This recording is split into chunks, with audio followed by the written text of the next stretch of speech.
नमस्कार, मैं हूं Vinay Singh. Daily current affairs में झारखंड से संबंधित चीजों को बताएंगे कि झारखंड में कौन कौन सी नई घटनाएं घटी हैं आज की तारीख में। और उम्मीद है कि आपको वीडियो जरूर पसंद आएगा। झारखंड से संबंधित आज बताएंगे झारखंड एकेडमिक काउंसिल के बारे में, नया इसमें सुधार क्या हुआ है।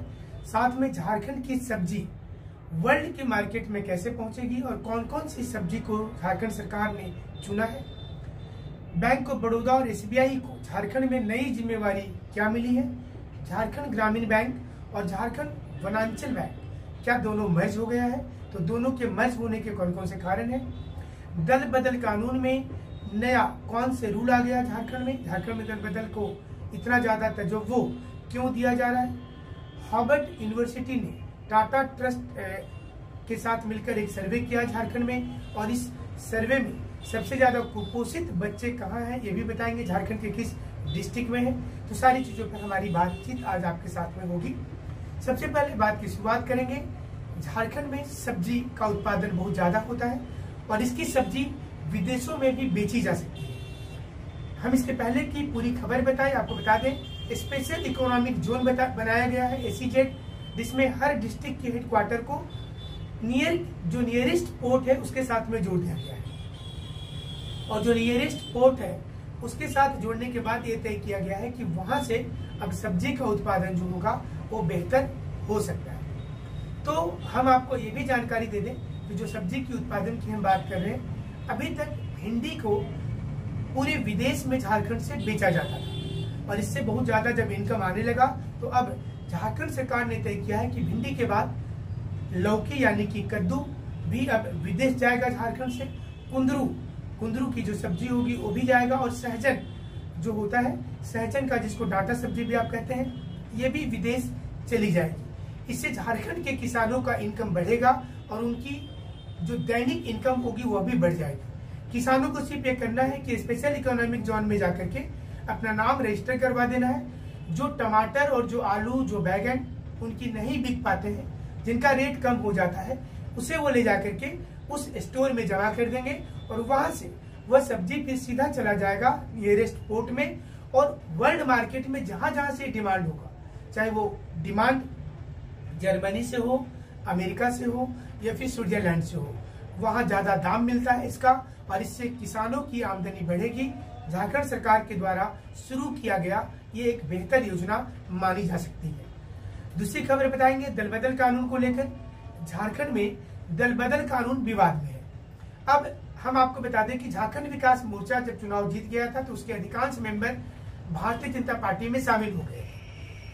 इसके बाद निर्णय में आया कि दल बदल कानून के तहत ये दोषी है कि नहीं है। हमारे संविधान में 52वां संविधान संशोधन हुआ था, जिसके बाद 10वां शेड्यूल जोड़ा गया था और 10th शेड्यूल में ये लिखा गया था कि दल बदल कानून जो है वो नहीं होना चाहिए, इससे विधायकों की खरीद फरोख्त होती है और पूरी जिम्मेवारी विधानसभा के अध्यक्ष को दे दिया गया। विधानसभा के अध्यक्ष इसमें ताकतवर हो गए और झारखंड में भी ऐसा ही हुआ।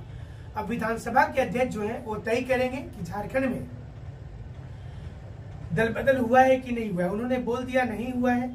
हाईकोर्ट ने पूछा है कि क्या इसे पार्टी में विलय माना जाए, क्योंकि अगर 2/3 मेजोरिटी के साथ कोई पार्टी से हट जाते हैं लोग तो ओरिजिनल पार्टी ही हट गई। जैसे 100 व्यक्ति की पार्टी है और उसमें 67 मेंबर अलग हो गए, तो जाहिर सी चीज है कि इसे पार्टी में विभाजन नहीं मानेंगे, बल्कि ओरिजिनल पार्टी वो होगा जिसके पास ज्यादा संख्या बल होगा। झारखंड विकास मोर्चा के लिए बहुत बड़ी चुनौती है।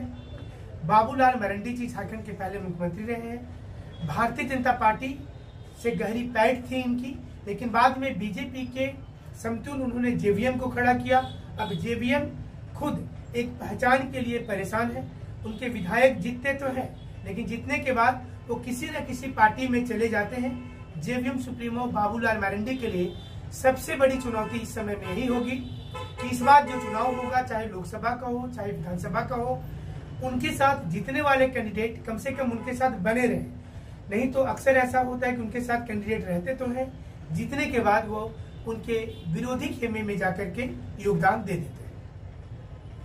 अगली खबर की ओर चलेंगे। झारखंड एकेडमिक काउंसिल ने कहा है कि 2020 का जो परीक्षा होगा मैट्रिक इंटर का, ये जनवरी महीने में हो जाएगा। तो 2020 का जनवरी में अगर एग्जाम हो जाता है तो ये मतलब थोड़ी दिक्कत होगी बच्चों को, क्योंकि जल्दी आपको पढ़ाई करना होगा। इसके लिए हालांकि क्यों ऐसा किया गया है इसके लिए कुछ भी नहीं कहा जैक ने, उसने सिर्फ इतना कहा है कि 2020 की परीक्षा वो पहले लेने वाली है। हो सकता है कि बाद में विधानसभा चुनाव का कोई असर हो और इसलिए पहले लेने की संभावना जताई गई है। अब बच्चों को जल्दी मेहनत करना होगा और हम उम्मीद करते हैं कि सारे बच्चे इस न्यूज़ को देखने के बाद जैक से संबंधित तैयारी में जुट जाएंगे ताकि उनका एग्जाम अच्छा हो। रिजल्ट 2020 में मई महीने में प्रकाशित होगी, ये जैक ने कहा है। जैक प्रतिवर्ष कैलेंडर अपनी प्रकाशित कर देता है और जैक के लिए बड़ी चुनौती होती है कि कैलेंडर को सही समय पर उसी प्रकार से रखा जाए, अन्यथा ये बेकार हो जाएगा। अगली खबर झारखंड से है कि हार्वर्ड यूनिवर्सिटी और टाटा ट्रस्ट ने लोकसभा क्षेत्र में एक सर्वे किया और सर्वे में देश में सबसे ज्यादा कुपोषित बच्चे जो है वो सिंहभूम डिस्ट्रिक्ट में है। सिंहभूम में 3 डिस्ट्रिक्ट इस समय है, जिसमें पूर्वी सिंहभूम में जमशेदपुर आता है, पश्चिमी सिंहभूम का हेडक्वार्टर चाईबासा है और सरायकेला खरसवां तीसरा डिस्ट्रिक्ट है।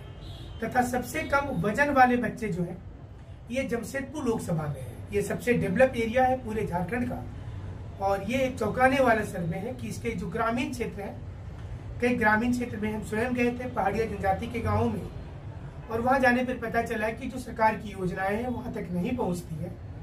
सरकार की योजना ये भी है कि झारखंड की प्राचीन जनजातियों और एक्सटिंक्ट होने वाली जनजातियों को जल्द से जल्द नौकरी मिल जाए, लेकिन ऐसा होने के आसार नहीं नजर आते। चलिए हमारे साथ आप बने रहिएगा।